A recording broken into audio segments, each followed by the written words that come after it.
talk about IRUK.net sound to the fullest. I just spice, so you touch it down now. Yeah. IRUK.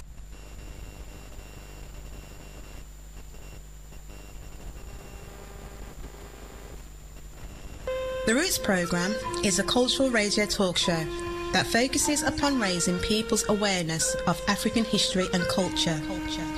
Roots, which is an anagram for reclaiming our own true self, is a theme and focus through which listeners are able to learn about and better understand the richness of black culture heritage. The Roots programme is part of the ABC Roots campaign, launched by ABC Production in 2012. To help and support those people with a genuine interest in the affairs of black people, both past and present, and to get an easier access to this important information and develop their understanding of this rich culture. Each week, the Roots programme will feature children's stories and rhymes from all over Africa, the Caribbean, and from around the world, and well as offer inspirational, educational and cultural guidance for young people through our Children's Corner. The Children's Corner is followed and complemented by the Happy Highway, the second half of the show, which is dedicated to highlighting and raising people's awareness of interest and important facts concerning the journey and experience of African black people over many thousands of years to present. The Roots programme is presented weekly by Imani and Miss Rootz, who each week will highlight discussions and debate a wide variety of issues concerning black heritage and culture. Listeners can also contribute to these discussions either by suggesting issues to be addressed. This can be done prior to broadcasting through email, or they can call in live in the studio, direct to the presenters and offer their opinions and comments during our monthly schedule live chat show called Chat Bout. The Chat Bout schedule will include and feature, in addition to discussions about topics dealt with our presenters. The show will invite different influential personalities who are making positive contributions in highlighting and promoting black culture, so our listeners can find out what they are doing and ask them directly any questions. The Roots programme is an exclusive cultural talk show aiming to transmit knowledge and information direct to the homes of our audience and listeners that will support the whole family to grow with a positive identity and give them a good understanding of black cultural heritage. The Roots programme is an exclusive cultural talk show aiming to transmit knowledge and information direct to homes of our audience and listeners, which will support the whole family to grow with a positive identity and grow understanding of black cultural heritage. The Roots programme is sponsored by ABC Production and Straight to the Roots Education. Roots. Reclaiming our own true self. Behold, the only thing greater than yourself. We love listening to Roots. This is one of the Roots program, going out to all of the West Midlands pan, IRUK radio station. So don't touch the dial, just listen. Now welcome and greetings to all those listening to the Roots program right here on IRUK.net, your number one internet radio station, going out to all of the people them right here in the UK, as well as to those people abroad internationally, bringing culture, roots, reclaiming our own true self to all of the people them we are listening. So people, as I tell you last week, is the same this week. Unfortunately, we are not blessed with the presence of Miss Rootz, but hopefully next week she will be back with us. So children, just hang on, because I know Miss Rootz still soon come back and giving us some positive vibes. So we are going to do it on the Roots program this week, yeah. And Imani, I'm going to try to continue the tradition where we bring for you, know, and try to bring a little bit about the culture and with history and we tradition them to the people them right here through the Roots program. So hope everybody ready this week for the Roots program, you know, because you don't know, so we have a whole heap of little stories a whole heap of little rhymes here today for you know. And also later on at the Happy Highway, you don't know, so we're going to deal with some serious issues and some serious subjects to, you know more about and to learn more about our identity. So obviously, when we do these things, yeah, we can better know ourselves. So this is why, on the Rootz program, you know, so we always have to try and bring the cultural vibes that shall bring people to a certain higher level of consciousness to who them really is. And also for those people who are not directly African, Caribbean, or African American, or people from the African diaspora. This show is also to enlighten, you know, upon the type of people and the kind of culture and the kind of heritage that we also living in England can share with you know. Yeah, man. So you don't know, so the Rootz program is for all people of all nationality, all creed and all color. I know so we don't discriminate and we know this, and there's no distinction with the human race. So you what now? Before we go any further, you know, and before we play any material right here on the Rootz program, you don't know so we have a tradition. And that tradition is before we play any material, we must first bless this morning, yeah. And how we choose to bless the morning, yeah, when we come on, is to play the South African National Anthem. A beautiful song this, and this is why we use it every week. And we always use it in the Rootz program. Right back in 1997, from when we start the Rootz program, we use the same tune because we don't know so the powers in the tune. And the tune is actually entitled God Bless Africa. Kosisigeleli Afrika Malupaganyisu tumolayo Imithandazo yethu kosisigelela thina lusapho lwayo kosisigeleli Afrika Malupaganyisu tumolayo imithandazo yethu kosisigelela thina lusapho lwayo Sigelela, kosisigelela Sigelela, kosisigelela Wozamoya Ointwele kosisigelela thina lusapho lwayo Morena buluka sechaba sa Yesu Ufeliseni mtwale maswengemo Morena buluka sechaba sa Yesu Ufeliseni mtwale maswengemo Usibuluke Usibuluke Usibuluke Morena Usibuluke Sichabasa Yesu Sichabasa Yesu Usibuluke Usibuluke Usibuluke Morena Usibuluke Sichabasa Yesu Sichabasa Yesu Magube Shalom Magube Shalom Kuze kube kunapakate Kuze kube kunapakate Magube Shalom Magube Shalom Kuze kube kunapakate Kuze kube kunapakate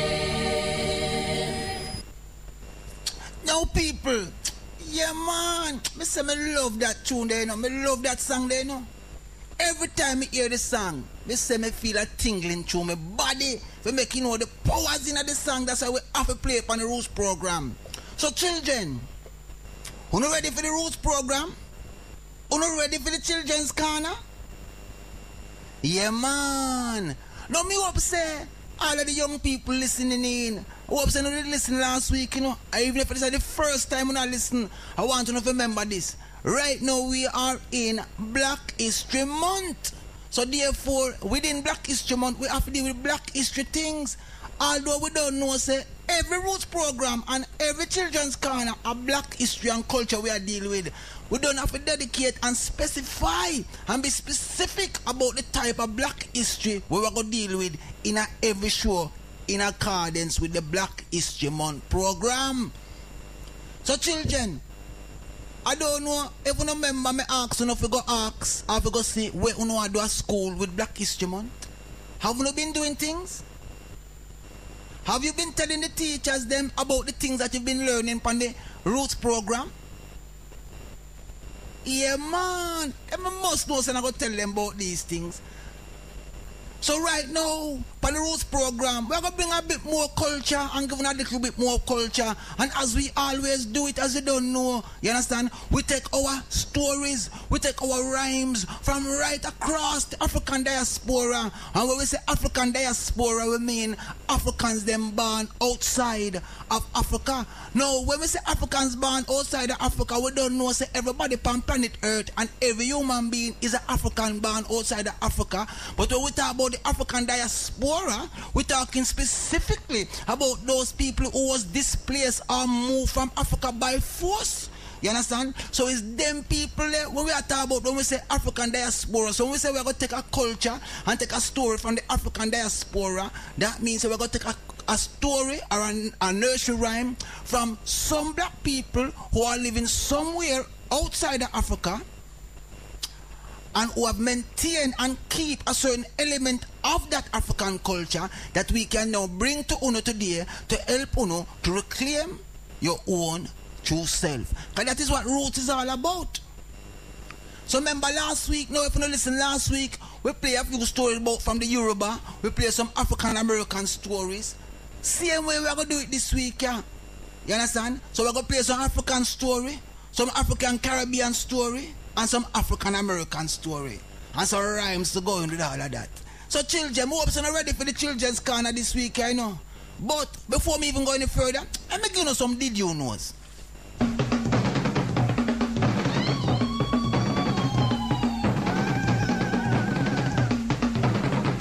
Did you know that Three Musketeers was written by a black man? His name was Alexander Dumas.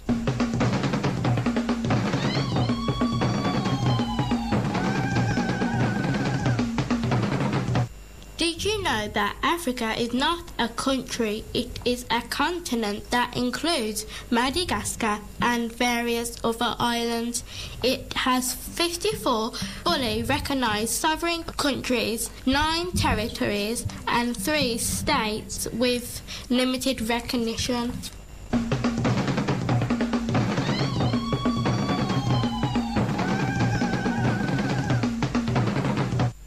Yes, people, man. Now, young people, did you know that? You must know by now the amount of time we play them did you know. Although we play different ones, you know. Listening very carefully. Because these are the things that you're supposed to know. Yeah, man. So, children, young people, you ready for the first story? Yeah, man. Now, the first story we'll give you is another African story from Africa, right? And this story is called Joshua Masai Mask.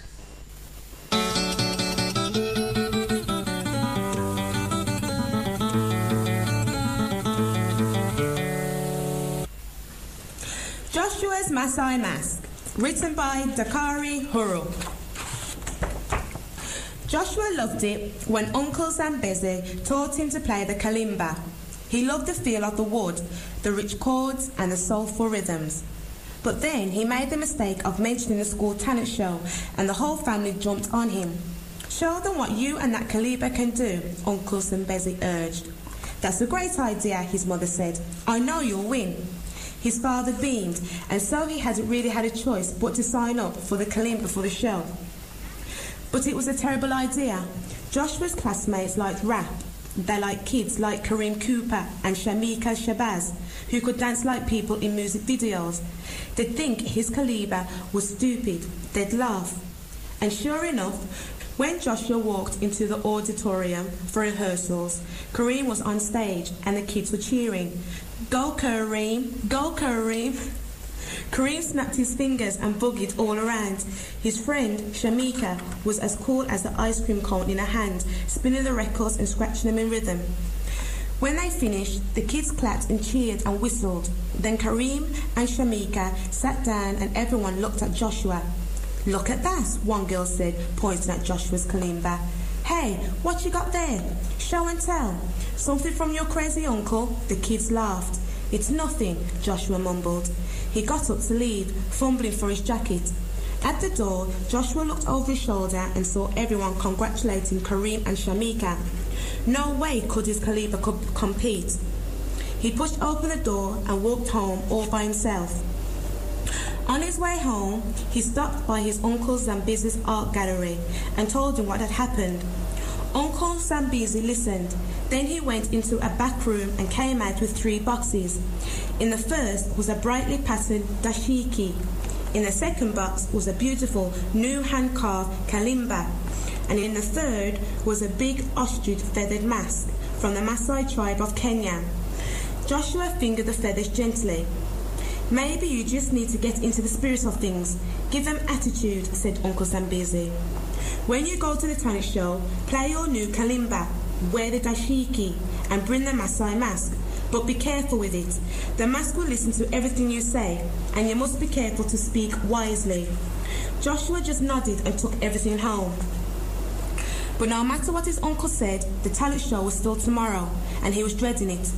Joshua wished he could stay at home, where no one would think he was crazy. The next morning, Joshua tried on the mask and looked at himself in the mirror. Be careful, he told himself in a low voice. Then he struck out his tongue. Who cares? I don't even want this silly mask. I just want to be Kareem Cooper. Joshua shrugged and took off the mask, but when he looked in the mirror, what he saw made him choke. It was Kareem's face. He was Kareem, and he was in Kareem's house. He walked down the hall to the bathroom to get ready for his big day at the talent show. This was great. He looked so good. The kids would cheer him on and think that he was the best. Kareem, move your dumb face out of my way. A girl who must have been Kareem's sister jabbed him with her elbow and slammed the door in his face. He went downstairs to get some breakfast, but the refrigerator was empty. What do you think you're looking at? Kareem's father barked. You think food just gets in there all by itself? If you weren't so lazy, you might stop combing your hair for a minute and help around the house. Who do you think you are? Righteous rapper or something? Kareem couldn't stand any more yelling. He ran out the house to think. Being Kareem wasn't as much fun as he thought it would be, but he still wanted to make a splash at the talent show. He thought about Kareem's father saying, Who do you think you are? Righteous rapper? Righteous rapper. That would be the greatest talent show act ever. He touched his face and the mask appeared again. Then in a flash, he was a righteous rapper. He was dressed in a red jogging suit, a red cap turned backwards, jewellery, sneakers and dark glasses. He felt great. As he started down the street, some kids from his school spotted him. This is going to be hot, Righteous Rapper thought. Then one girl screamed, Righteous Rapper is here. Let's get his autograph. One boy yelled, I want his glasses and t-shirt. Someone even yelled, I want his pants. And in a flash, a crowd of kids were bearing down on him like a runaway car.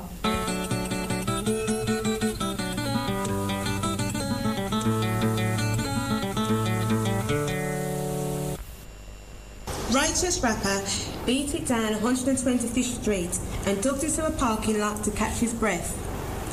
As Righteous Rapper, he would never make it to the talent show in one piece. What he needed to be was someone the kids would all respect. He knew.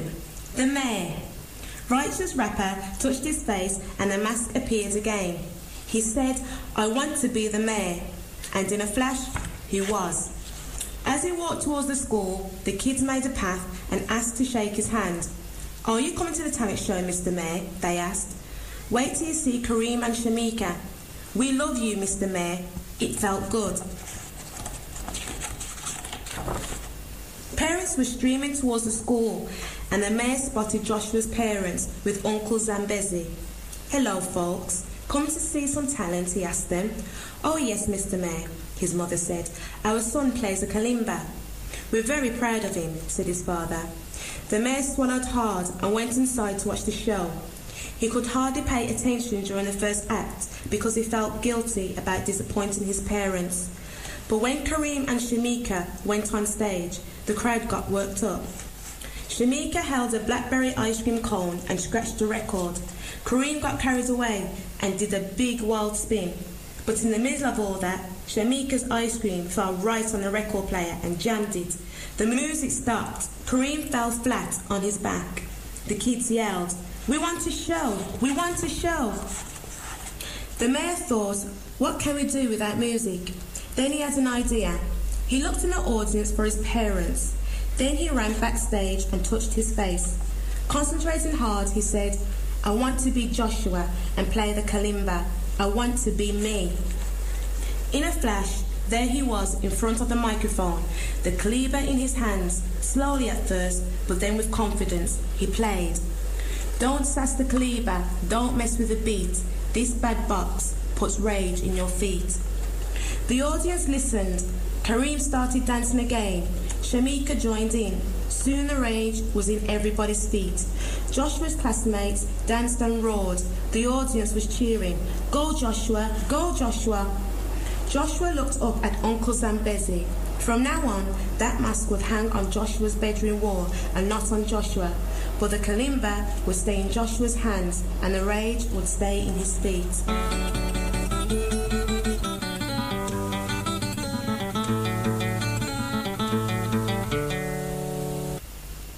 Yeah, man. Me say me love that story there, you know, people, you know. Young people, me love that story there. Me hope and enjoy that story there, you know. A long time me I play that story, a long time I have that story there, you know. Joshua and the Maasai mask. What a beautiful story. And you don't get the moral for the story, young people. We don't get the principle where we have in the story for this week, the first story where we play upon the children's corner. Yeah, man. But don't know, so don't know, you know. You must always be yourself.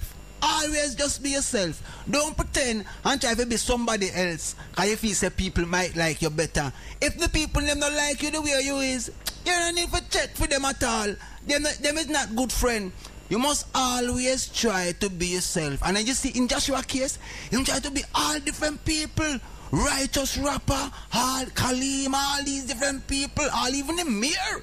He might turn according to the story. But in the end, he have to call upon himself, Joshua, to get the thing done in the right way. Yeah, man. So this is why we love that story there. And also what is very important about this story is the different things that Joshua did have, what he get from him uncle. You understand? Remember, you know? Him get the dashiki. If you never know what dashiki is an African style of clothes, like an African fashion with some ancient history, and every single design have a different meaning. Every color even have different meaning. I don't know, so African people like just in colorful things. Well, that is the dashiki that him get. Him get the marimba, which is what them call in the West, them call it the xylophone. And the marimba is a very, very, very important instrument throughout the whole of the African culture. And maybe as we go along, we even play some story from African tradition. We tell you how the marimba come along. You understand? Because a lot of storytellers say the marimba come from a woman. Is a woman first played this, and the woman was named Marimba. You understand? So even these little things that they mention in the story have a long, long tradition in Africa. And also another important part of the story, or another important thing that Joshua get is the mask. No, when we say African culture, you know, young people, African culture, we have hundreds and thousands of different people, different languages, and different type of culture and tradition. We go down in Africa and around the diaspora. But in Africa, this particular tradition of the mask, you understand, which have certain power, spiritual power, even for call upon the ancestor, them and things like that, is very, very important to understand African culture. Yeah, man. And you see how music, the mask, how him say, automatically, you know, him become that. It's a bit like the program where them up on the TV, where them call the mask. You know the story there? And then put it on, and even the dog, put it on the dog, turn all some different thing. Yeah, man, well, it's the same thing. But these things is African culture. Yeah, man. So children, we hope you enjoy the story there, you know, and get to learn the principle and the moral of the story. Just be yourself. Don't try and be nothing else. You are fine just the way you are. Just the way, oh God, and your parents, they make you. You don't have to be nobody else, and don't try to be nobody else. Just be yourself. Yeah, man. So you see right now, children, in the children's corner, that was just the first story. Now we are going to move on to the second story. Now this story is another favorite story of mine. And this one is called Themba's Fire.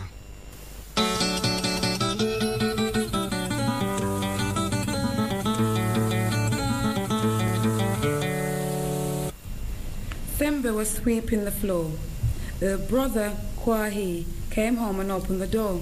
The wind blew the leaves and dust inside the house. "Shut the door," Themba shouted. "I'm trying to sweep in here." Kwahi laughed. "I can't stop the wind blowing," he said. "You are an hungry little mongoose." The wind grew stronger. It made a loud, angry sound. Everybody could hear as they ate their dinner. Suddenly someone outside shouted, "Help! There's a fire on the farm. Come quickly!" Themba's father ran outside. All the men were getting ready to fight the fire. They were loading and hauled baccy. "Can I come?" Kwahi said. "All right, jump in," said his father. Themba, her father answered, "A fire is very dangerous. You must stay at home with your mother. A girl doesn't know how to fight a fire," said Kwahi. Themba felt angry. It was not fair. Themba ran out into the fields. She could see the burning on the other side of the river. It was moving fast. Will it cross the river? Themba asked herself. She looked at the sugarcane on her side of the river. Was that a small flame burning there? Yes. The fire burned very quickly in the strong wind. It was moving towards the houses. There was a bare bit of land in front of the houses. There was nothing for the fire to burn. But what if the fire jumped over it? Themba was frightened. She ran back to the houses. Her mother and other women were leaving. They were taking the babies and small children away. "Come with us," Themba's mother told her. "It will be dangerous here." Themba said, "There must be something I can do." She remembered her father talking one day about fires. "You can put out a big fire with a small fire," he said. "But you must put the little fire in the right place." "That's what I must do," Themba said to herself. "I was sure that a girl can fight a fire." Themba got some matches.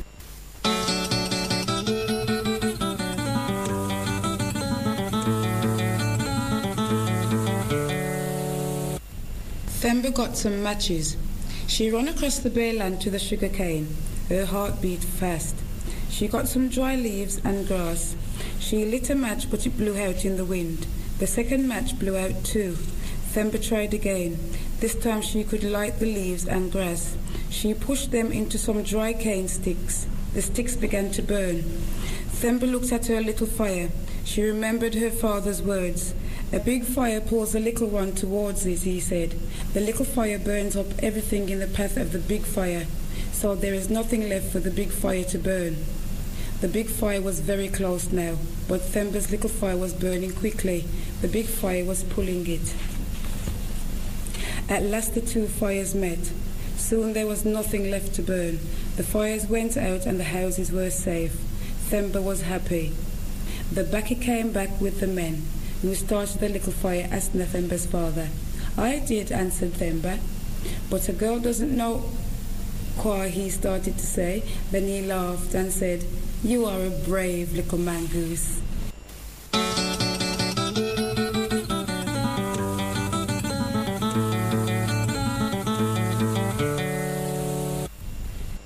Yeah, man.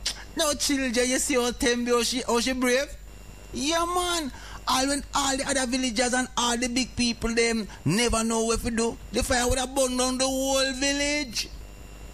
But the bravery of little Temba, yeah, man, a beautiful story show you say the young girl was more brave even than the big man them.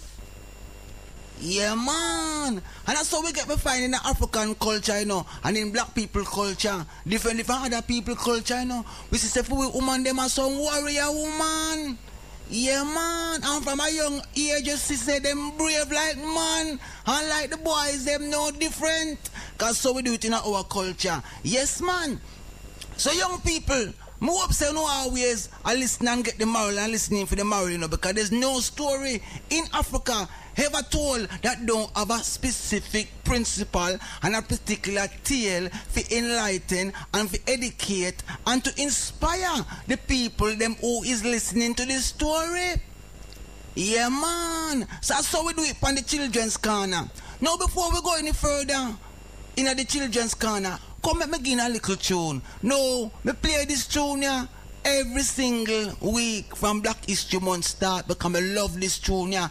And I feel it's a very, very fitting song to play, you understand, during Black History Month to make the people them and the young people them and all the people them listening understand the seriousness or the relevance of Black history. I'm going to tell the truth to the young people, you know, this tune here, I was going to hear it, and if you don't listen to the last show, them going to say this tune I play every week, right? I know, so when I really play music just for the sake of playing music, it's because like the stories, there is a meaning, there is, you understand, a principle in the story, and what this song is saying.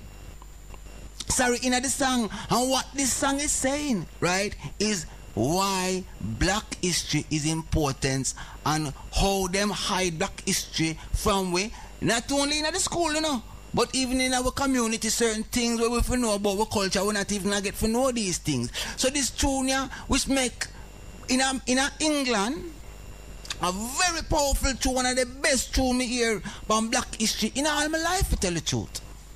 And it go to all the little details and it mention many different things that we speak about right here in the Rootz program and about things that we know say in a Black history anywhere where we go. So this is why we play this song, you know, to try to inspire the young people and to know, say, in England, we Black people of the African diaspora, we're in England, you understand? We also have a tradition, we also have a music style, and we can also talk about our culture. Yeah, man. So I want you to listen very carefully to this song, yeah, and see if you can recognize the different people that them talk about in this song. So listen.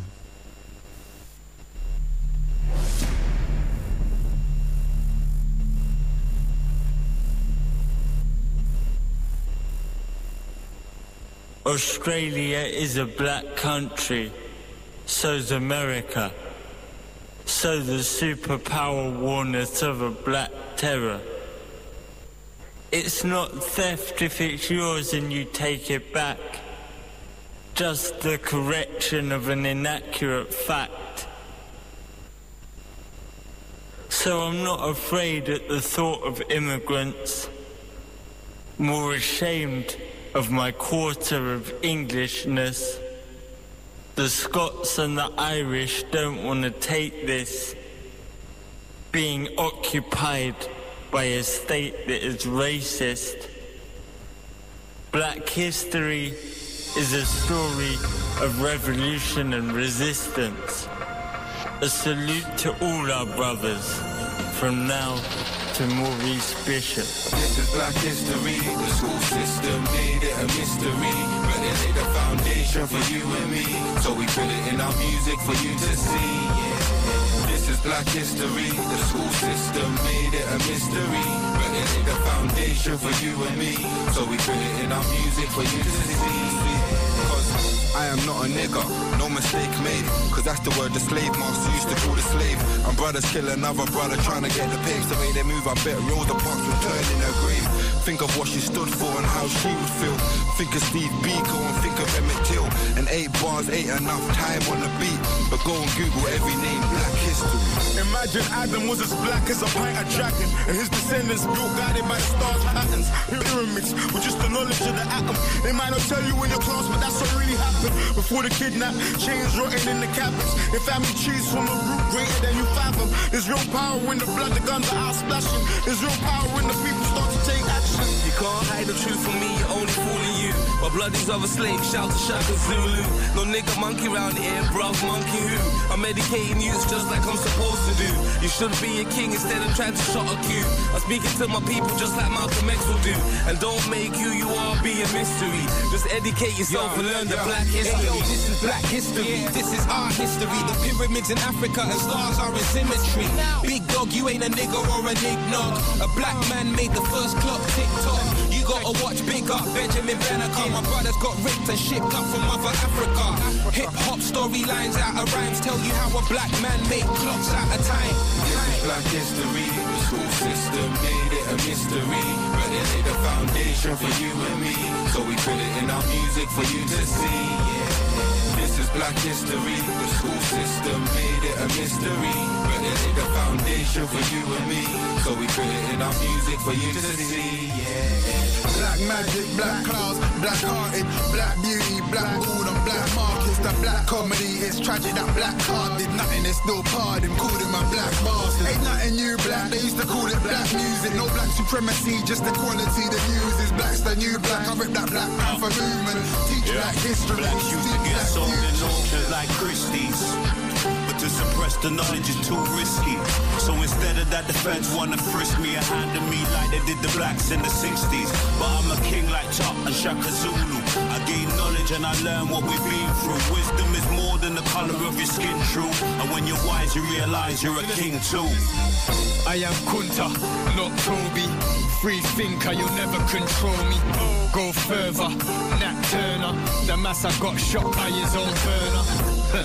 By any means like Malcolm. They never hear me when I talk, so I'm shouting. Back to Africa like Garvey. One love like the brother. Yeah, listen to the saga. Mamadou Diallo, father little Aminata. Daughter in the ways of the Quran, no drama. 11 years old, she was taken from her mother. The hardest journey ever across that great river. 3 moons in that giant canoe, now they deliver. Back to back, blacks on blacks, look how she shivers. You wanna know how she grows? We'll learn more when you read the book of Negroes. This is black history. The school system made it a mystery, but they laid the foundation for you and me. So we put it in our music for you to see. This is black history. The school system made it a mystery, but they laid the foundation for you and me. So we put it in our music for you to see.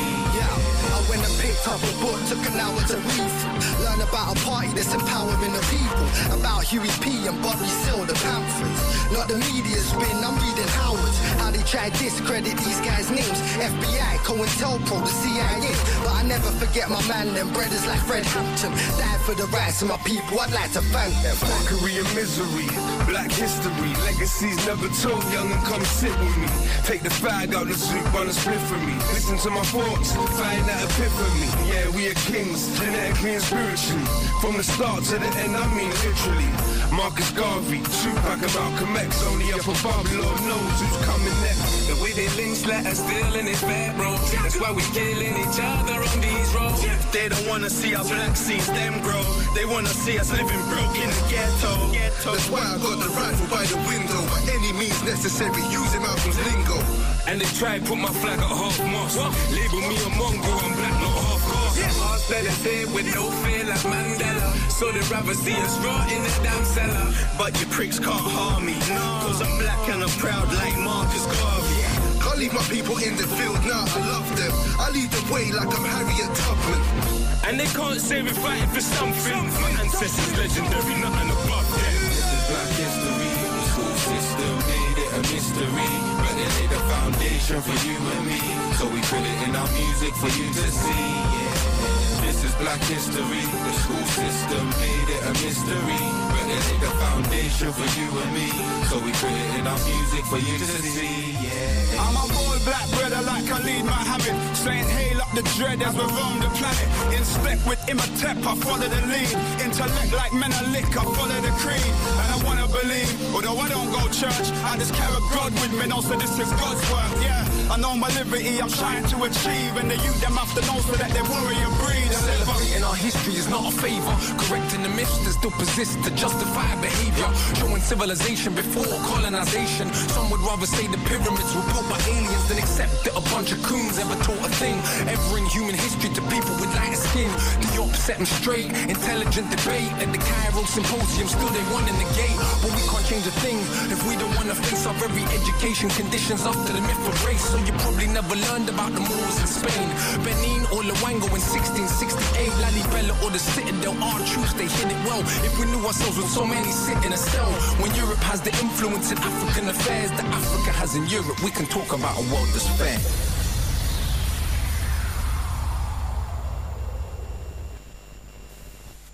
Yeah, man. Mr. People, me love that track there, you know. I see true, me love it so much as I have to play it every week, yeah, on the Children's Corner and in the Rootz program. But me giving a little bit about the tune, you know, and about the people, them, so you can really understand how this thing go. Because we have to give a, you know, a special request and a big up to the people who make the tune, you know, because enough things in the tune we make hear, you know, me like, you know, hear it? Me hear them all mention Kunta Kinte, you hear them? And Toby. Yeah, man, I love that. I like how the Rootz program, I love that little part they saw them talk about Benjamin Banneker. Enough people, you hear the people them talk about. Yeah, man. So you me I don't know, me I tell you about the people who make the tune.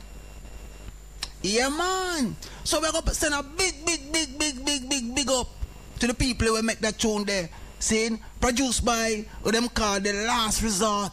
Saying, I'm going to mention enough of the artists or some of the artists them. In fact, all of the artists them will take part in the tune, because if you don't listen, it's different artists coming, and you can even go up online and get this actual tune and this video, because it's a wicked video too. You understand? So if you go watch this on the YouTube and you can get this video. No, some of the artists them will feature upon the track is Jody McIntyre, Logic, Big Ben, JJ Josie, Big Cakes, Genesis Elijah, MCD, Rose, Big Frizzle, Wordplay, Hayes, USG, Radney P, and Akala. And this track here where we just play was released in Black History Month 2011. So I want to big up all of the massive them and all of the youth them and all of the man them we feature upon a track there, you know, because we're saying enough requests to them because we don't know, so we love that track there. And it's for inspire. We play it for inspire young people, to make them see exactly how we in Britain can also contribute musically to the black people struggle and the upliftment of black people through the dissemination of positive information about our culture. This is one of the Rootz program, going out to all of the West Midlands pan, UK radio station. So don't touch the dial, just listen. Yeah, man. So young people, are you ready for the next story? Before I do that, let me give you some did you knows and some words of inspiration.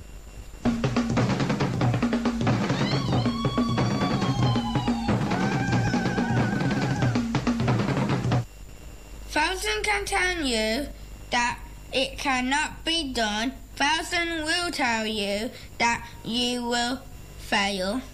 But only you, child, will know how far you can sail. So say to yourself, I should not fail.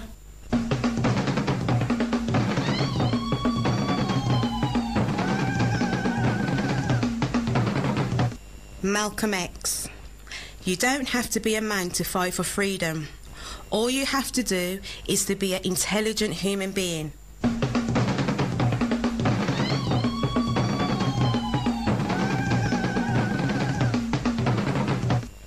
Alright now, did you know that? Did you know those things? Yeah, man, I know so you must know them things.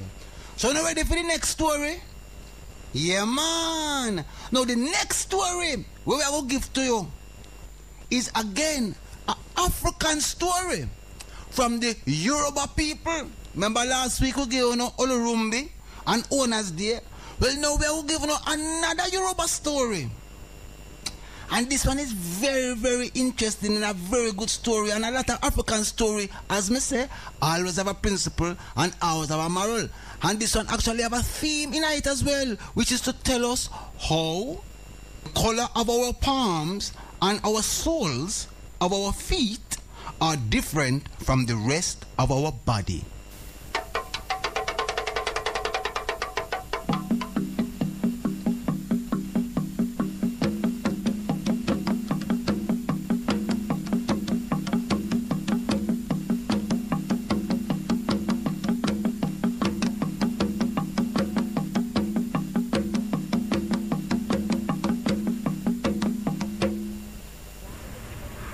Why the color of our palms and soles are different from the rest of our body.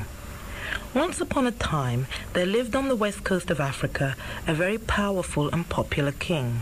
He was very rich and well loved by all his subjects, for he was very kind and gentle.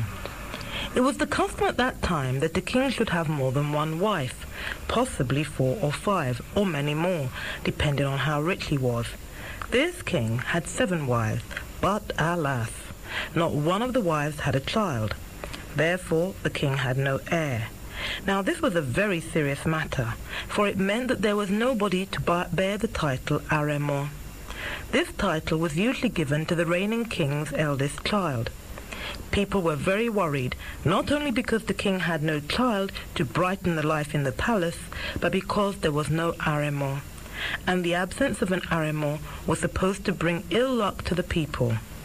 People expected war, famine, or plague, or all three if there was no Aremo. Everybody felt great concern about the barrenness of the king's wives. Many medicine men came to offer their services to the king, while all the spirits received necessary sacrifices upon their shrines, but all to no avail. One day, a stranger arrived at the king's palace. He told the king that he had been warned in a dream by one of the spirits, Kuri, spirit of children, to go and offer medicine to the king's 7 wives. He said Kuri had told him that all the king's wives were to partake of a concoction which he was to prepare. The concoction was to contain only 1 grain of spice among other ingredients, and only she who ate the grain of spice would have a real live child. All the others would give birth to various objects and animals. When the time came to deliver their various babies, all the wives were to leave the palace and go to stay with their relatives or friends. Each of the 7 wives had her own quarters in a section of the palace, but not all the king's wives were rich. Although the king gave his wives money for their food, all other expenses on clothes and other luxuries were to be met by the wives themselves. So they had to work to earn extra money, and those of them who had enough money of their own could afford to trade. 6 of the wives put their capital together and engaged workers to trade for them and servants to do their housework. The 7th wife, who was also the youngest and the most junior wife, was very, very poor and had no relation nor friend except a poor old couple who brought her up. She never knew who her parents were, for she was a waif. The old couple were now too old to work for their living, but the poor wife, who was their adopted child, had to give them all the money the king gave her for food. Even this was not enough to feed the old man and his wife, but they were very grateful to her and prayed for her daily. In order to supplement her income, the king's junior wife had to go into the bush every morning to collect broadleaves to sell in the night market. If she did not do this on any day, she would have no food that day. But she was a hard-working woman and was lucky not to fall ill any day. It was no surprise, therefore, that she was not present at the palace when the stranger came. The potion which he gave the wives to eat was to be cooked with some yam in a pottage. When it was cooked, the 6 rich wives, who were always at home, sat down to eat the pottage eagerly, each wishing that she would be the one to eat the grain of spice. Unfortunately, not one of them tasted the grain of spice, so they ate almost all the pottage except one lump, which they decided to leave for the poor wife who was away.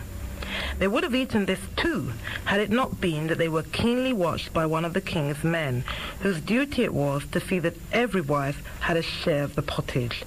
They licked the only lump left white to make sure that the grain of spice was not in it. They therefore concluded that the potion contained no spice grain after all. The poor wife came home that night soaked, for there had been a heavy rain from which she had found no shelter.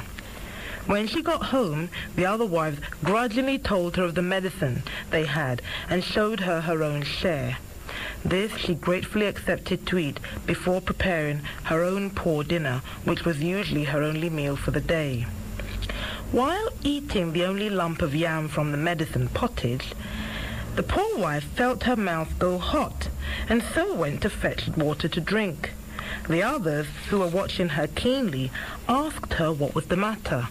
She told them there was too much pepper in the yam, for she did not know about the medicine pottage nor about the grain of spice. Fortunately, the only grain of spice had got pushed into the only lump of yam left for the poor wife. The 6 rich wives then begged for her spit in the hope that if they could take some of her spit, they would share the taste of the spice and have real babies. Within a few months, all the king's 7 wives discovered that they were going to have babies. They were so happy that they quite forgot the prediction of the medicine man, which said that they would all give birth to various objects, but only one of them would have a real, live child. When the time came to have their babies drew near, the wives had to leave the palace. All the 6 rich wives had well-to-do relations to go to. The poor wife realized that if she went to live with her adopted parents, the only allowance she had from the king her husband would not be enough to feed her and the old couple.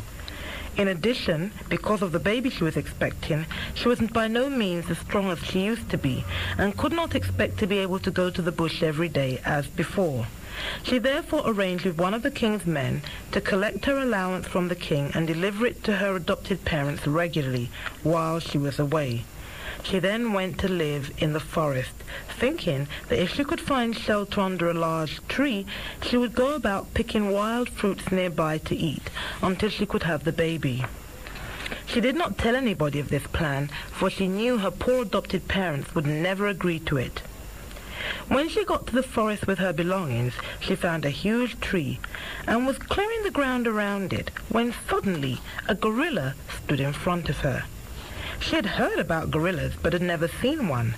She was so terrified that she stood rooted to one spot, shaking all over like a trembling leaf.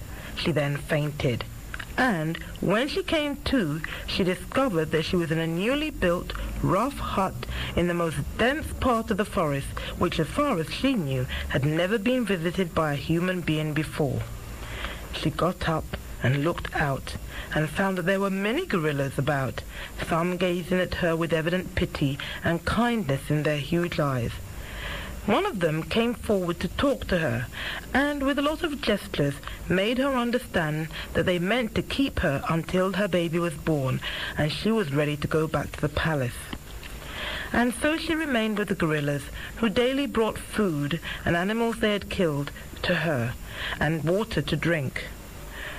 When they went off in various directions every day, they left an elderly gorilla to stay with her. But one day, 4 gorillas besides the elderly one stayed behind, and much preparation was made, including the building of a rough cradle. She did not realize that she would deliver her baby that day, and how the gorillas knew it, nobody can say. She watched them fascinated until she began to feel the arrival of the baby was near. Then she had the baby delivered by the 2 of the gorillas, while the elderly one watched the door of her hut, and the other 2 kept busy boiling a large pot of herbs they had brought in from the bush that morning. Eventually, a very handsome baby boy arrived. It was laid in the rough cradle until all the other gorillas came back. At sunset, the baby was picked up and put in the large pot containing the herbs which the two gorillas had spent all day preparing. The gorillas then took the pot to their own abode, and a wooden doll was brought to the mother to lie in the cradle. She was told to take care of the doll as if it was her baby. Although she could not understand why her baby was taken away, the poor wife was surprised to find that she was not afraid for herself nor for the baby. She kept wondering, however, when and how she would know the time the king would expect all the wives and their babies back at the palace, for she was not allowed to leave that part of the forest where she lived with the gorillas. Unable to keep her thoughts to herself, she communicated them to the old gorilla, who still kept her company. The old gorilla assured her that she would be told by the head gorilla when it was time for her to go back whence she had come. And so the days passed slowly but surely without her catching a glimpse of her son. The baby, meanwhile, was left in the pot of herbs and was never taken out. Fresh herbs and water were added daily to the pot, and the gorilla chanted incantations daily by the pot, morning, noon, and evening. When the woman had counted 14 lunar months since her arrival at the gorilla's abode, the head gorilla came to her hut in the morning and told her by gestures to prepare for her journey back to the palace. The poor wife was thrilled, for she knew her baby would be returned to her for the journey, and she also knew that she would be proud to show him to the king. She had no idea of what had become of the other 6 wives, except that they too would be bringing their own babies back. She quickly packed her few belongings together and was ready to go. Then her baby was brought to her, and she was very excited to see that her son had not only grown into a more handsome boy, but could now toddle. It was exactly 12 lunar months since he was born, and had last been seen by his mother in the cradle in which the wooden doll now lay. Although she had been made to understand by the gorillas that the wooden doll was to be taken back to the palace with them for the baby prince to play with, the poor wife quite forgot this in her excitement and anxiety to take the prince and show him to his father the king. And so, when the gorilla who was to go with her to the road was ready, she left the gorilla's abode after thanking them all without the wooden doll. With the little baby on her back and her possessions on her head, she followed the gorilla until they came to the road leading to the town. It was quite a long trip to the road, but she was too happy to feel tired. It was dark by the time they got to the road, so the gorilla made her camp in the bush nearby, and in the morning left to go back to the gorilla's abode, while she continued her journey to the palace, alone with the baby prince. While pulling down the hut the poor wife had occupied during her stay in the forest, one of the gorillas had discovered the wooden doll, which should have been taken with her to the palace. He set out after the woman and her escort, but could not catch up with them, even though he travelled throughout the night. He met up with the woman's escort, making his way back to their camp. Since gorillas could not get to the town for fear of being shot at with bows and arrows by humans, they shouted to the woman. She recognized the voice of the gorillas, but she was afraid to go back to them now that she was getting nearer to the town. She feared her baby might be taken from her and was impatient to get to the palace. The two gorillas seemed to read her thoughts, and because the doll was so important to the welfare of the prince, they decided to make a throw. Now, gorillas are much more powerful than men, so when one of them pulled together all his energy and threw the doll in the direction of the palace, it landed just in front of the woman, who was now getting near the outskirts of the town. When she saw the doll, she realized why she was being called back by the gorillas, and wept bitterly for distrusting the creatures who had been so good to her. She vowed she would go back someday to find them after she had shown the prince to his father. A few days before the poor wife left the gorillas, the king had announced to the public the date on which he would expect his wives to bring him whatever form of baby they had delivered. That day had been declared a public holiday when everybody was to stay at home and welcome back their prince. The date was fixed after the stranger had again seen the spirit Kori in his dream. The stranger had previously warned the king that the prince could only be brought back to the palace on a day which the spirit Kori would later fix. Almost 12 months after the baby was born, the spirit had appeared to the stranger in a dream, telling him of the day the baby prince was to be brought to the palace. He had passed this date on to the king, who then made an announcement to the general public. When the king's announcement was made, all the 6 wives who had given birth to various objects were very unhappy. One of them had had a rabbit, another a bird, one a stone, another a fish, one a snake, another a tortoise. None of them could destroy what she had given birth to. All had to bring their offspring to the palace for the king to do as he pleased with. Because it was to be a most important day in the lives of the people who loved their king very much, it was talked about a great deal. And it was while 2 farmers were talking about the day in a farm that one of the gorillas had happened to be listening unnoticed, heard and brought the news to the head gorilla. That was how the gorillas had been able to bring the poor wife and their ward, the baby prince, to the road in time for them to arrive at the palace on the day they were expected. It was no wonder that she never saw a human soul on the lonely journey into town after the gorilla escort had left her to continue her journey alone. The poor woman, in her worn-out but clean clothes, did not know that the day was a holiday and that the whole town had been sizzling with merriments. The noise of the drums could be heard a long way off from the town, and the poor wife was already wondering what was happening when she entered the town.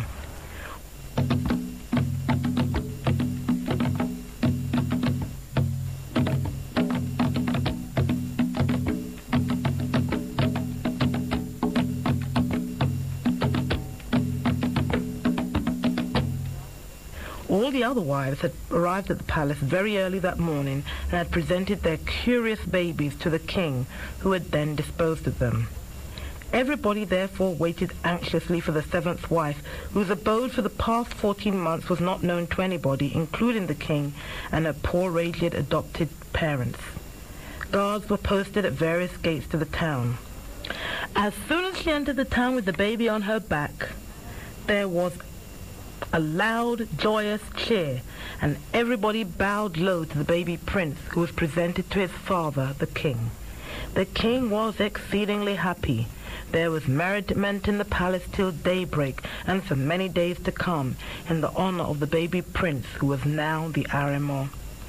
The prince, while so young, still had to live in the women's quarters with his mother, who was by no means better off financially than when she left the palace to have her baby. Although the king was well aware of the plight of his youngest wife, who was the mother of his only son, the tradition was that he was not allowed to show more favor to any of his wives. Now that she was the mother of his son, he searched his mind for a way by which he could help his poor wife without breaking the tradition, so that she would not have to leave their son entirely in the care of others while she went out to work in order to supplement her allowance from the king. Eventually, he reached an agreement with his counselors by which he was to have the baby prince brought to him every day to play Ayu. But instead of using the seeds normally used in the game, the king and the prince played with cowries, which were used as money at that time. They knew, of course, that like any other child, the prince would try to gather all the cowries on the board to himself. When he did this, the king was to pretend that the boy had won the lot, and more money put on the game board. The game was to continue from the time the prince had eaten his breakfast till he returned to his mother later in the morning for his lunch. Having devised this scheme without taking the poor wife into his confidence, the king ordered her never to go out of the palace on any day the prince was in the women's quarters.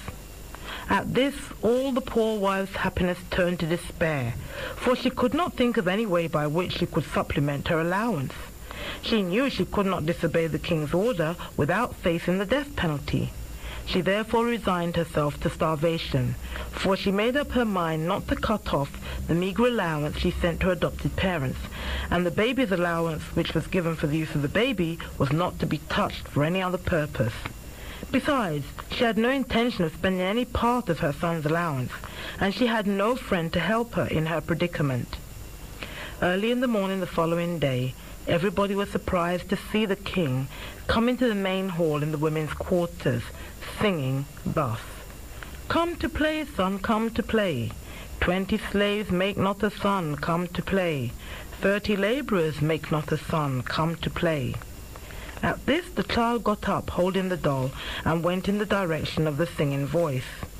The king then retired to his quarters to play ayo exclusively with his son, using cowries.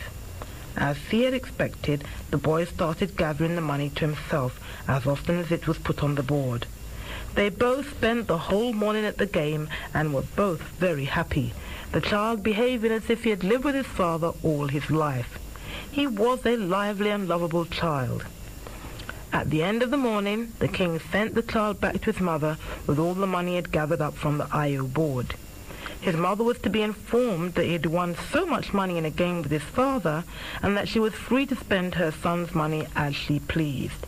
She was very happy at this, for it seemed quite a large sum of money. The first morning after her arrival, many people came to visit the poor wife. She soon made many friends, both outside and inside the palace, but the other 6 wives were more hostile to her and the baby than ever before. Every morning the king came to call for the prince and sang the same song, and each day the boy came back to his mother with a load of money. The stranger had warned the king that the young prince was to be his only offspring, so the king did not mind passing so much money on to his son every day. Meanwhile, the boy's mother tried all she could do to befriend the other wives, but they ignored her, and their hatred for her and the prince grew stronger every day. The prince kept the doll given to him by the gorillas and took it everywhere with him, including to bed. The doll itself looked exactly like the child, except that it was smaller. Eventually, in their jealousy, the other wives decided to do away with the prince. They watched and waited for an opportunity when this could be done. But the child was never alone, and although they bribed his nurses, it was not possible to get the child away from either parent.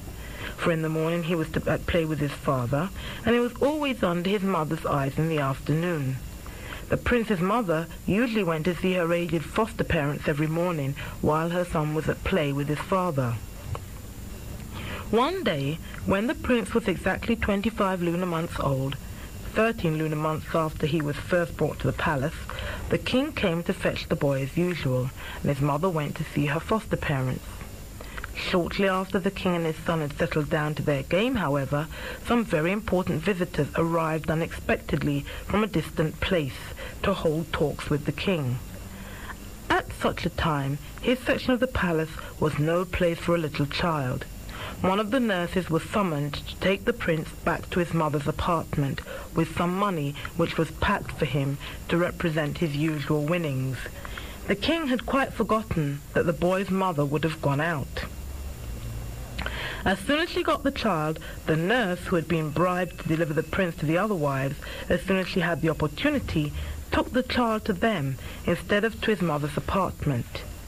In the kitchen of one of the wives, a very big pot of water was put on the fire until it boiled. The child was then put into the boiling water and covered up. His wooden doll was thrown into the fire. But as soon as the doll landed in the fire, a very beautiful dog came out of the fire and started going round and round the pot on the fire, howling. By doing this, the dog cooled the water in the pot and kept it cool. The prince, who was expected to die as soon as he was put in the pot, was not affected because of the herbs in which he had spent the first 12 months of his life. But the wives could not realize this. The dog kept howling and prowling round and round the pot on the fire, and every attempt to kill, wound, or drive it away was in vain. The king was not aware of what was happening to his son, but believed him to be safe in his wife's apartment. When the mother came home, just before the prince was normally expected in her apartment, she never suspected that the prince was in any other place but the king's quarters, playing with his father. The other wives, meanwhile, could not get near the pot to open it and make sure the prince was dead, because the dog would not allow any of them or their servants to go near it. When it was a long time past the time the prince should have been returned, his mother asked the nurses where he was.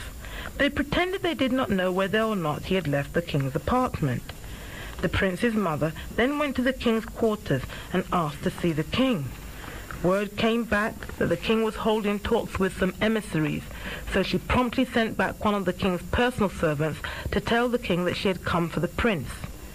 When he got this message, the king immediately suspended his talks and sent for the nurse who was supposed to have returned the child to his mother's apartment, but she was nowhere to be found. This made the king suspicious, so he ordered that the whole town be alerted to look out for the nurse and the prince. The palace and its grounds were carefully searched, but when the servants came to report that the other 6 wives refused to allow their apartments to be searched, the king himself immediately led a search party to the women's quarters. When he came to the pot on the fire and saw the strange dog howling and prowling round the pot, he was suspicious and ordered the pot to be opened. But the dog would not allow any of the wives or their servants to go near it. Feeling more convinced that his child was in the pot, the king moved near the pot. He was not stopped by the dog as the others had been. The king was too anxious to notice that both the pot and its cover were very hot, having been on the fire for a very long time. He stepped onto the hot ashes and took off the cover of the pot with both hands on it.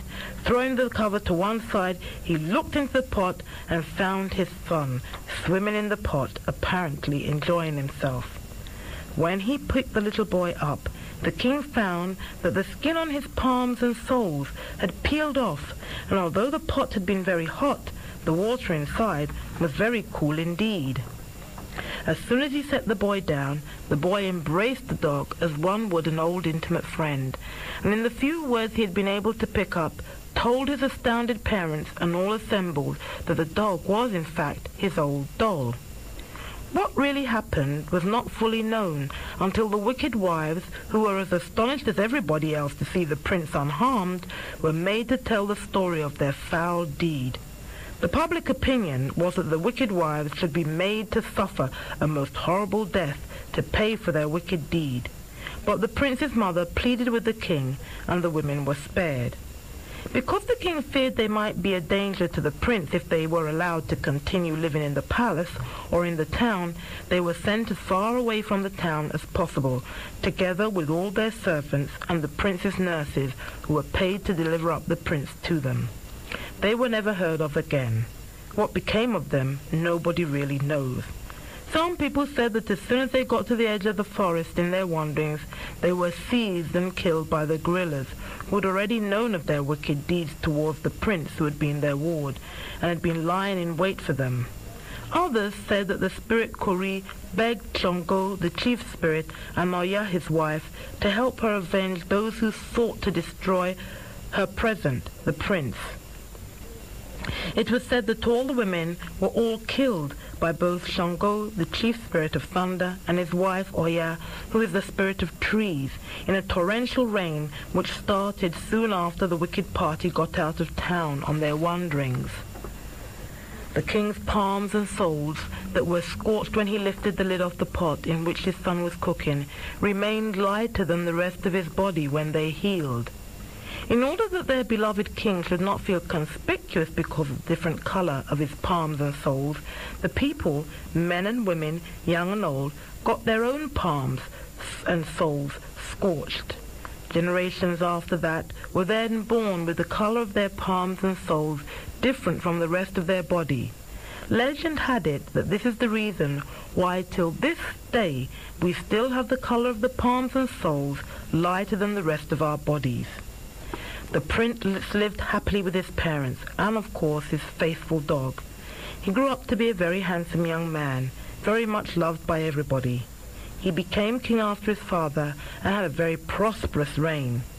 Wherever he went, his dog was always by his side, and when he died, which was at a ripe old age, his dog died at the same time, and in agreement with his wish, they were buried together.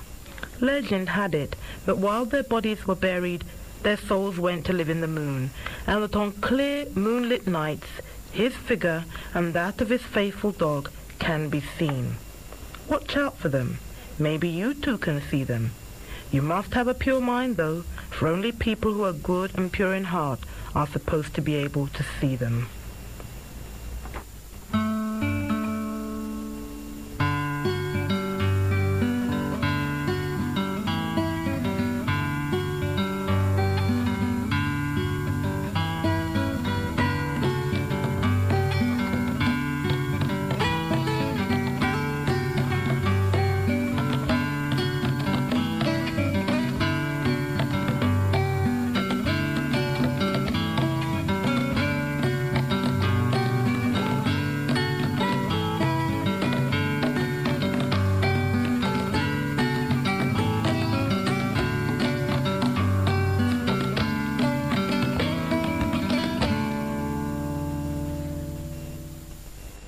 Clap on the tiny hands, clap on the tiny hands, clap on the tiny hands for joy. Imani love to hear little children them clap on the tiny hands for joy.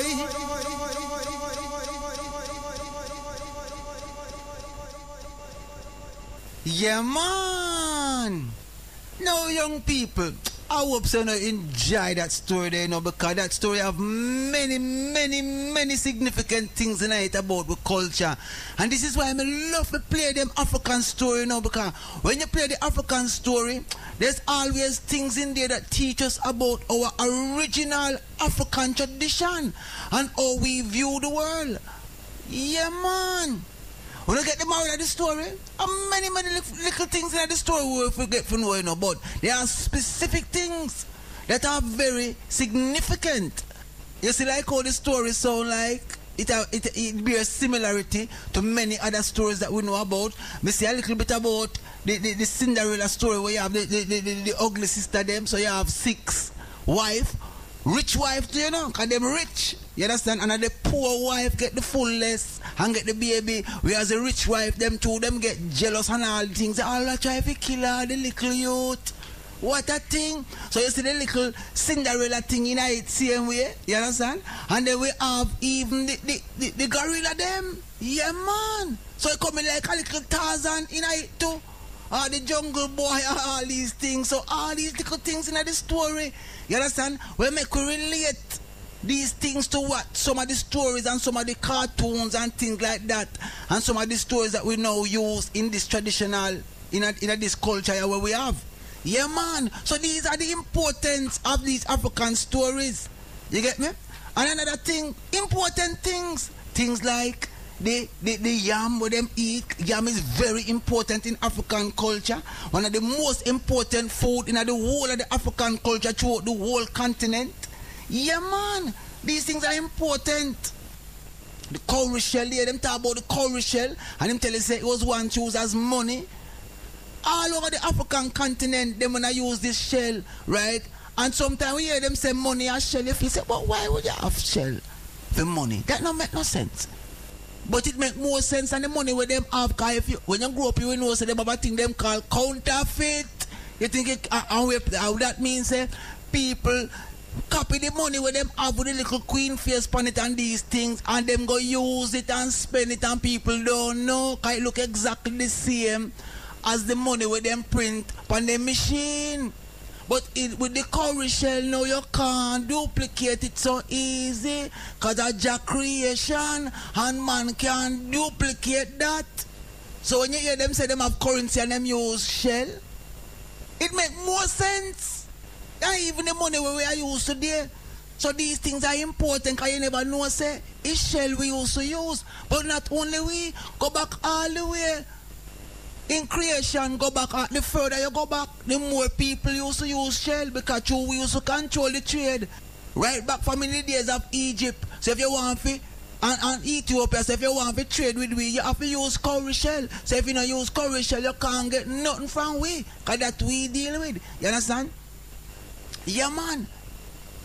So these are important things. So I hope you enjoy that story there. How the dog, you understand, and the king, and all these things. You know, so say every king, every queen about the place, them always have a little dog about them. You see the little queen where we have here, so now them have the corgi and things like that. Them always have a king, even his imperial majesty, they always have a dog side of him.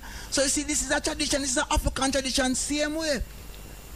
Yeah, man, so it's all these things where we come to know, say, why we play these stories them from Africa is to make the people them not only enjoy the story them, you know, and learn the different tales, but also to learn something about the African culture and the African tradition. You see how the palms of our hand get white and the sole of our feet? One African king way back in West Africa many centuries ago, I saw them say, you know, I saw the tradition go.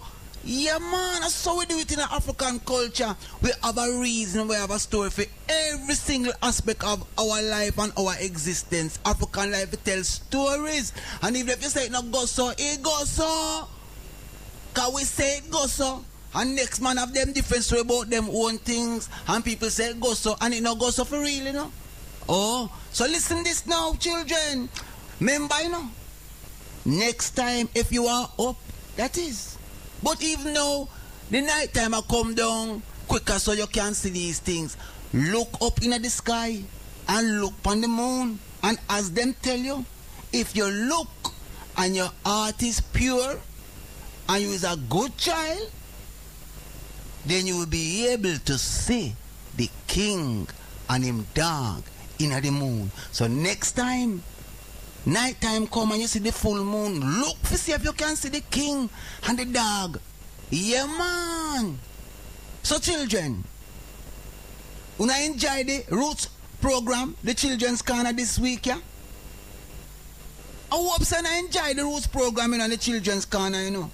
Yeah, man. So anyway, as you know, say, all good things have to come to an end, you know. But no feel no way, you know, because you know end yet. We have one more story to play for now, for the youth them. And again, it's another cultural story. But this time, we're gone America. And we are going to deal with a story from Brother Rabbit. Brother Rabbit. So children, listen.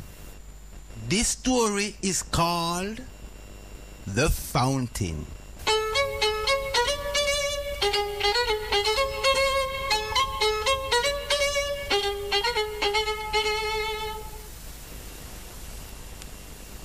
The Fountain. During a bad dry period, grouchy Sis Jaguar, queen of the beasts, told the animals, "You have to build a fountain where we can store rainwater. If you don't work, you can't drink the water." The animals started at once to build a cement floor and high walls to hold every drop of rain. While they worked, Sis Jaguar rested. Queen Jaguar yelled, "Brer Sloth and Sis Snail, you're too slow.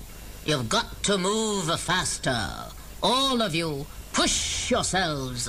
This job should have been done by now."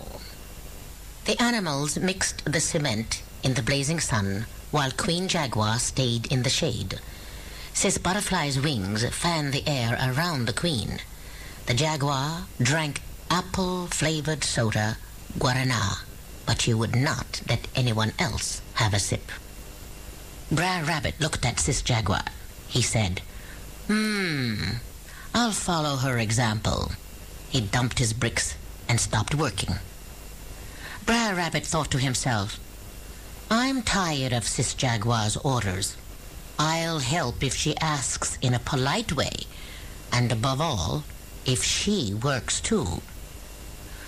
When the fountain was built, Sis Jaguar punished Brer Rabbit by naming a god each day to keep him from drinking the water. As time passed, the thirsty rabbit thought of a plan to trick the watchman at the fountain. Brer Rabbit took the dried, hollowed shell of a gourd. He filled it with honey and put it in a safe place near the fountain. Under a nearby bench, he put a rope he might need. Then he played a tune on his violin for Brer Fox, a guard on duty.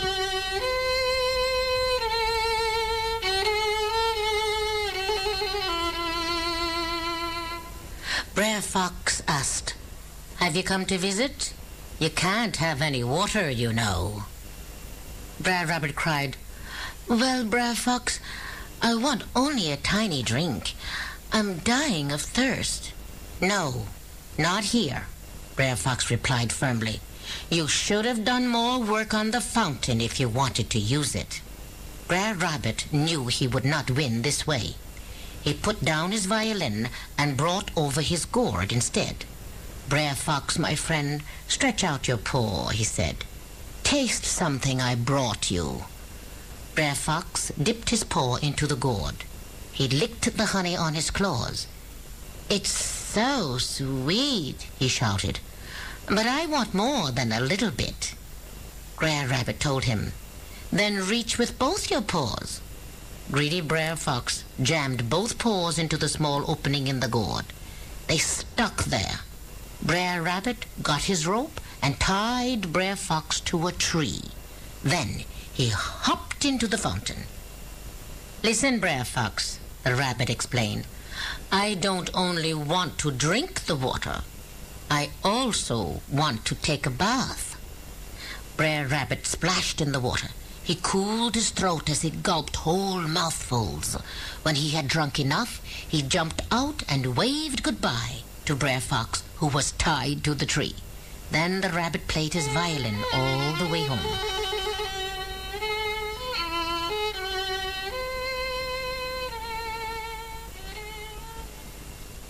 After a while, Brer Billy Goat found Brer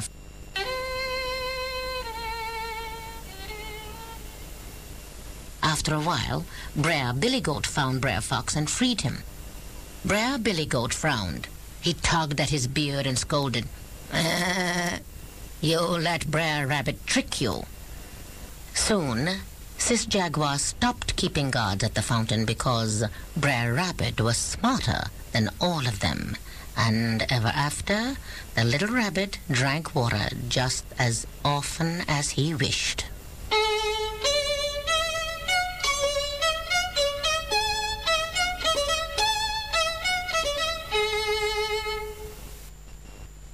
Yeah, man. You see that Brer Rabbit there? He's a little trickster, that. Yeah, man, I'll tell you, say it's exactly the same as the Nancy story, them. Them like to trick the other animals. Me say me love African story them, you know. And me love the African tradition because it make the story them more realistic because it's animal, you understand? But it's human characteristics. Yeah, man. So me love them story them. I see another thing, they have no little principle and moral in the story, but one thing I remember, you know, all those sis, Jaguar or Queen, the reason why Brother Rabbit or Bear Rabbit never really respect the works where him have to do is because she now work. And in the African tradition, all this thing go is even the king himself have to contribute towards what a go on to build for him empire and to build where him say. Just like how you see His Imperial Majesty when him and build up Ethiopia himself go out on the road and help the people them build the road them.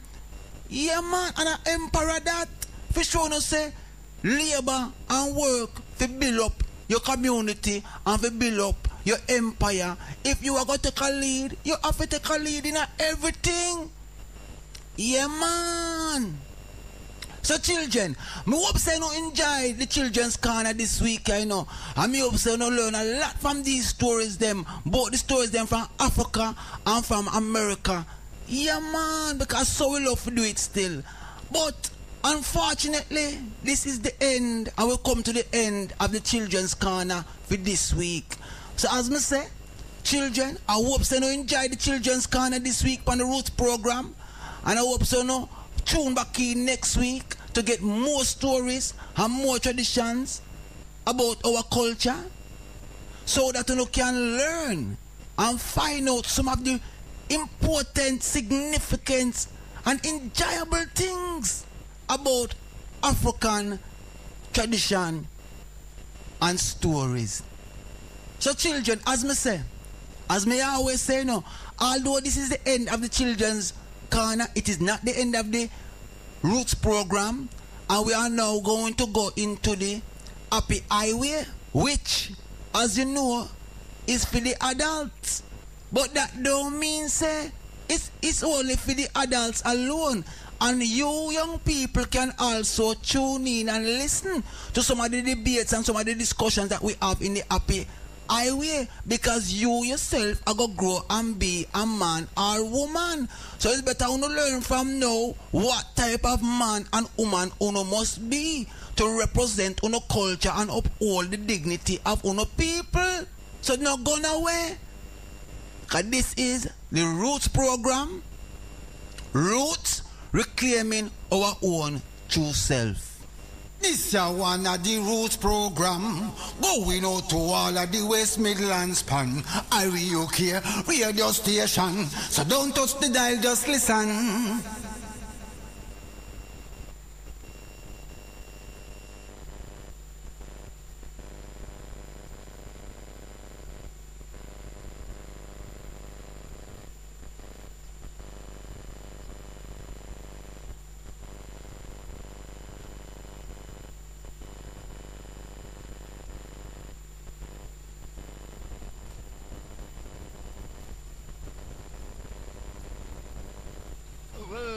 big up IRUK.net.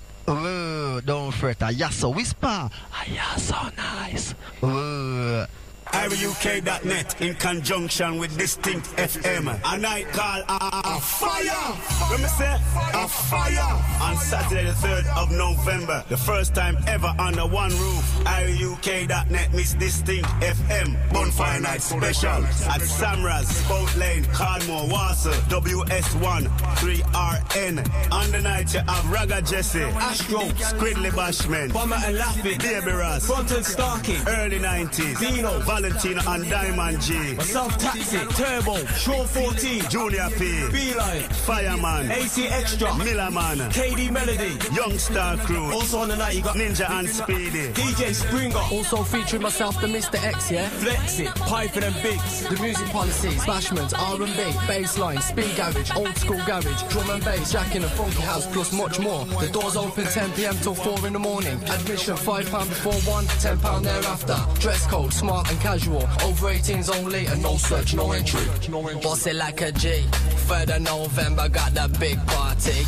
Ladies looking nice and tight, man's on the hype. Was ready to come raving for bonfire night. Man, I get savage.